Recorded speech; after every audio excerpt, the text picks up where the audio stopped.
President Trump pardons a former governor, an effort to save the trees in Norman, and an update on the Moore hit and run. This is OU Nightly.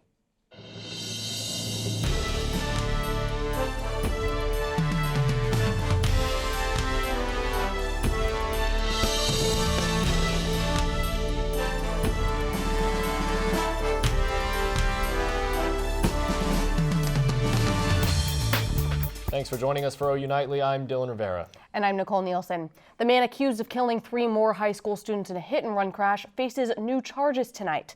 The preliminary hearing for that suspect, Max Townsend, was set to begin today, but OU Nightly has learned of a delay. OU Nightly's Sam Brown explains why Max Townsend was not in court this morning. People were on the docket here at Cleveland County Courthouse this morning, including Max Townsend, the man charged with over a dozen counts after a hit-and-run incident in Moore earlier this month. However, court proceedings were postponed after the information was amended to account for 2 new felony charges. An additional count of first-degree manslaughter and a count of leaving the scene of a fatality accident were filed today following the death on Saturday of Colby Crum, who was in a coma for nearly 2 weeks following the incident. District Attorney Greg Mashburn says more details regarding the case are needed before they can proceed. It's a marathon, not a sprint, and so it'll be a long process. It'll be up and downs. It's a roller coaster ride. Townsend faces 3 life sentences and nearly 100 years in jail on several charges of great bodily injury and fleeing the scene of the crime. Mashburn admitted that Townsend might not be convicted, though, for at least a year, a timeline and process that could be very tough for the victims' families. I hope they understand that we're here and we're going to handle this part of it. They need to take care of their families. They need to just focus on themselves and healing where they can and know that we've got this end of it. Now Townsend is still being held at Cleveland County Jail on a $1.2 million bond. At this time, it is unclear when preliminary hearings for his trial are set to begin. Reporting in Norman, Sam Brown, OU Nightly. Now the funeral for Colby Crum, who's one of the students police say Townsend is responsible for killing, will be held on Thursday at 11 a.m. at the First Baptist Church in Moore.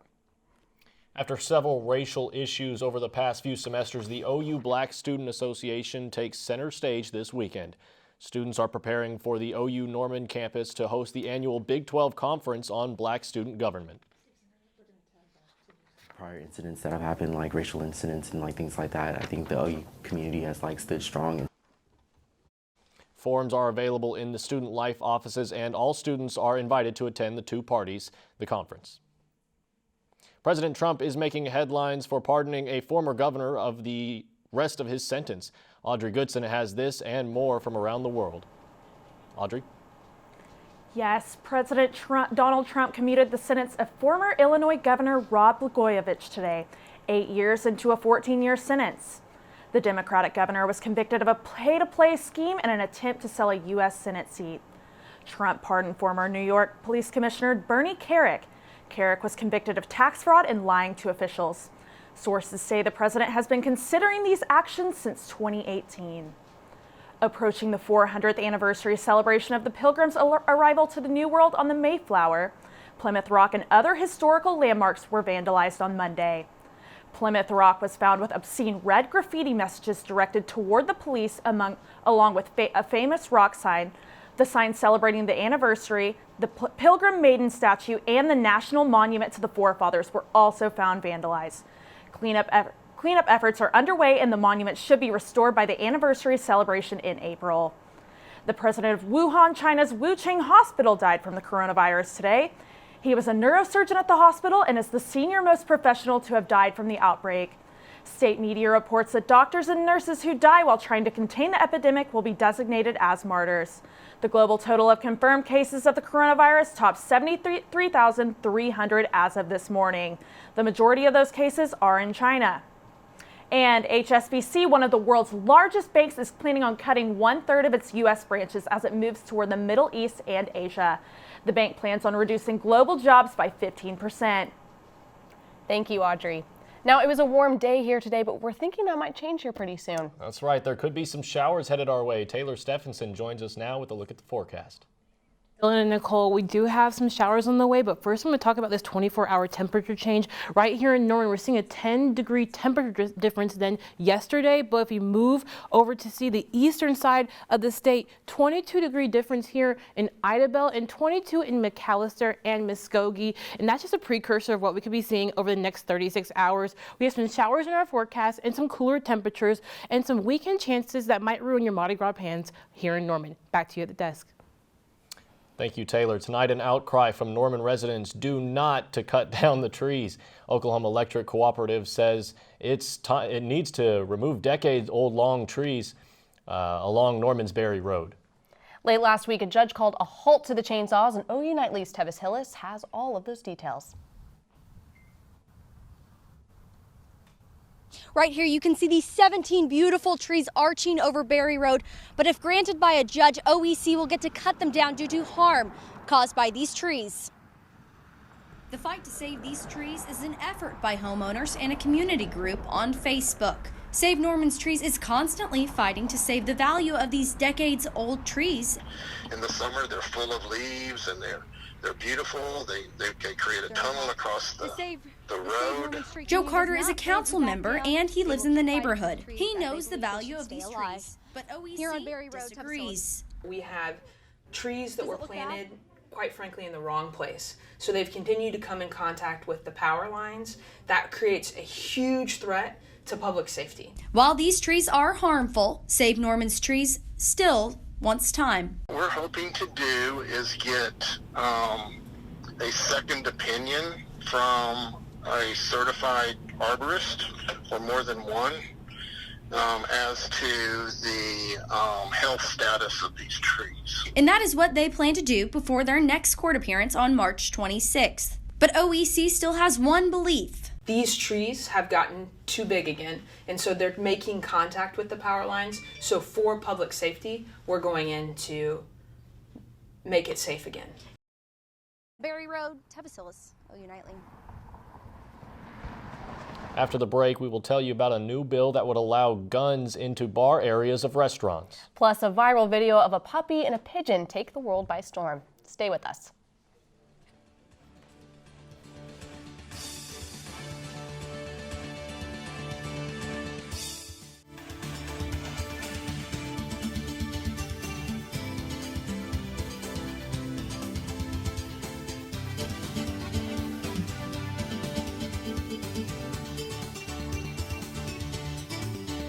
Welcome back to OU Nightly. With Super Tuesday fast approaching, there are some important deadlines voters need to be aware of. OU Nightly's politics reporter Taitum Wilson has advice for those voting in the primaries. Taitum? But there's some other voting deadlines coming up. The deadline for Oklahomans to request an absentee ballot is next Wednesday, February 26th at 5 p.m., which allows voters to cast their decisions by mail. And early voting is next Thursday and Friday from 8 a.m. to 6 p.m. and next Saturday from 9 to 2.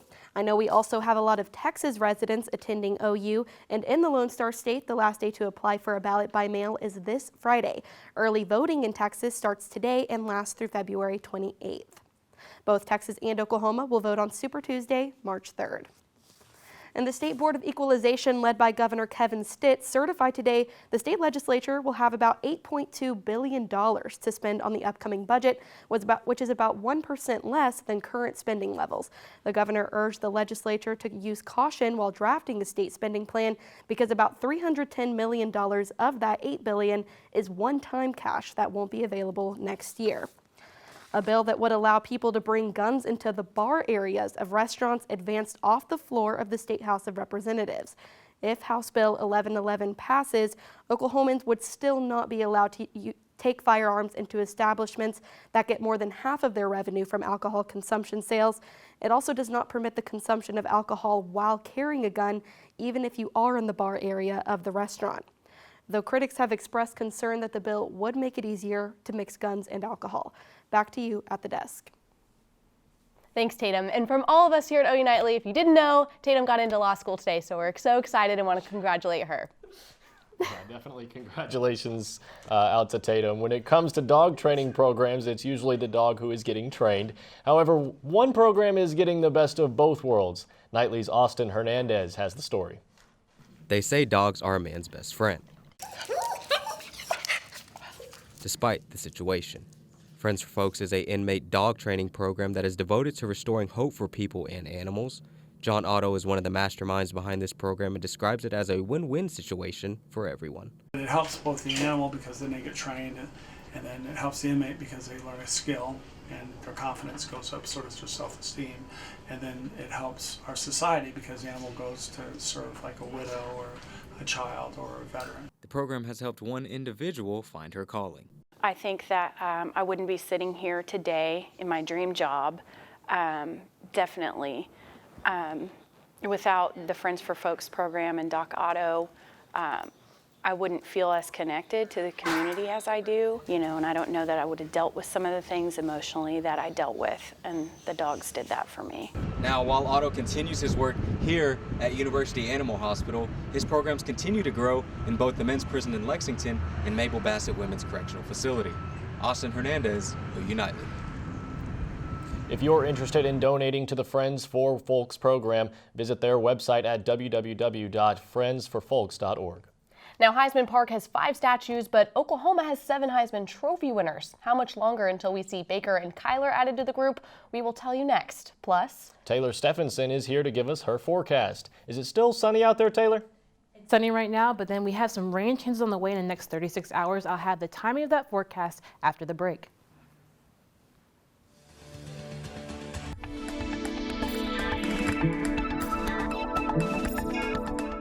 Really nice skies out here. Some of these skies are just looking absolutely beautiful. We do have some high clouds in our skyline cam, but overall a very nice and pretty warm day here in Norman. But in Oklahoma City, we're sitting right at 50 degrees. We do have some sun in our forecast. Those winds are picking up about 21 miles per hour from the northeast.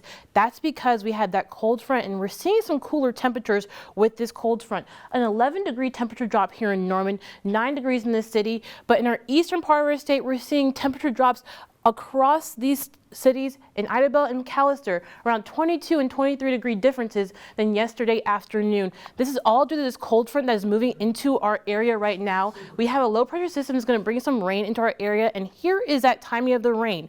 Right now we're underneath some very clear skies, beautiful skies, and it's warm out here, but then we have some clouds that are going to fill into our area. We do have some rain down to the southeastern part of our state Wednesday at 8 p.m. But then as we go into Thursday morning for those early morning workers, we have that early morning commute, 7 a.m. We could see a few snow showers right to the western part of the state, including Woodward, Elk City, and parts of the Texas and Oklahoma panhandles.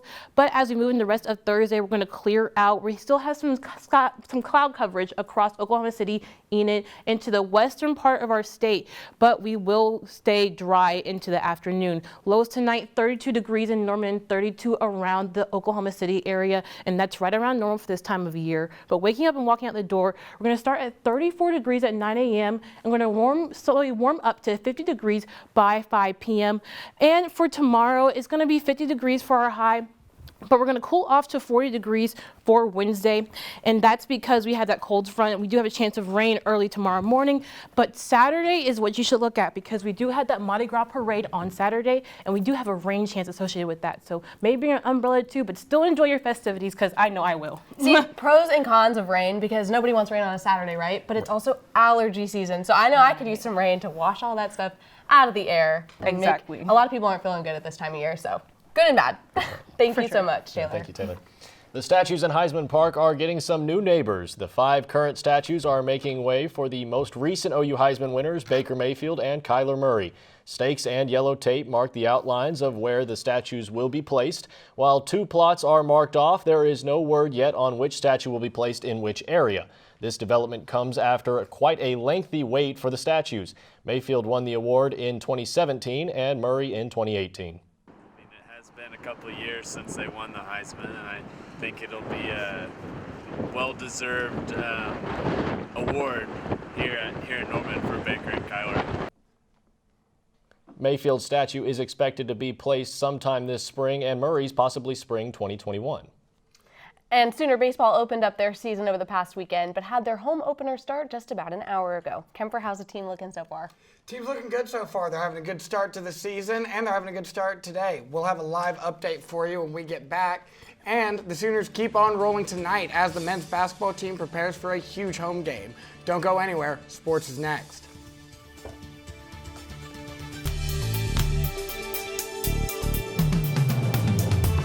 Welcome back to OU Nightly. I'm Kemper and it's time for sports. Denny Hamlin took home his second Daytona 500 title last night, but the win was overshadowed by a late crash.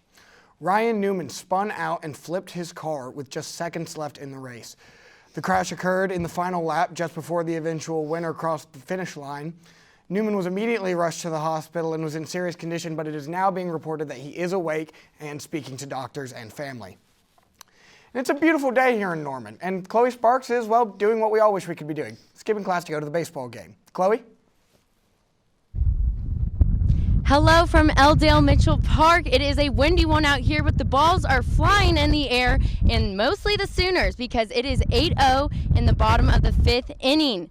Now looking back to where they started, the Sooners faced Virginia last week in the season opening series. The Wahoos Classic began roughly. The Sooners allowed 6 runs to escape on Friday, but Saturday got interesting because OU managed to sweep the Cavaliers in a doubleheader. Senior catcher Brady Lindsley, junior outfielder Tanner Treadaway, and freshman third baseman Peyton Graham had outstanding performances, delivering 3 hits each. Junior first baseman Tyler Hardman acted as if he needed to carry the team on his back, hitting 1 out of the park and an additional 4 RBIs. Now looking at the Sooners-Tigers history, Oklahoma leads the all-time series 3-0. Last season they put up 10-2 and in 2018 scores of 12-0 and 10-1. If today keeps going like it's looking, I bet they can add another series win to their streak. Back to you in the studio. Thank you, Chloe. And if some afternoon baseball isn't enough to satisfy your Sooner sports needs, don't you worry, because men's basketball has you covered. Huge matchup tonight at the LNC as the men's basketball team hosts the top-ranked Baylor Bears. Baylor holds an impressive 23-1 record and has dominated just about everyone on their schedule up to this point, but don't count the Sooners out. OU has won their last 4 home games, and earlier this season came just an Austin Reeves corner 3 short of beating the Bears in Waco. Tip-off's at 8, admission is free for students, and don't be shocked if you see an upset tonight. Maggie Nichols is better at gymnastics than most people are at walking, frankly, and she continues to prove it every week. Nichols has been named the Big 12 Gymnast of the Week, an exciting accomplishment that she has received, just 14 times in her career. This time it was her impressive perfect score on Saturday. Oh wait, no, that's 2 perfect scores on Saturday that earned her that honor. Nichols is not the only athlete on campus dominating their sport right now, though. OU had 4 different athletes earn Big 12 Player of the Week honors in their respective sports.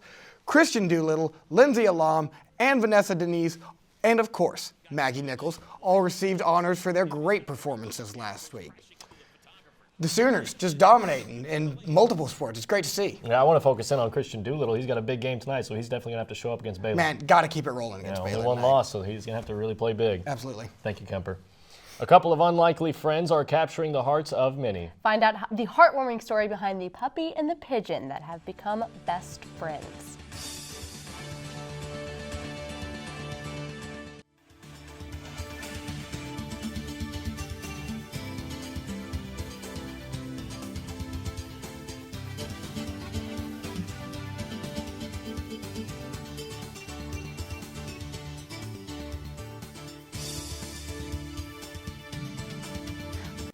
Officials were forced to alter the language on a new state branding website after backlash over its exclusion of Native Americans' historical roots.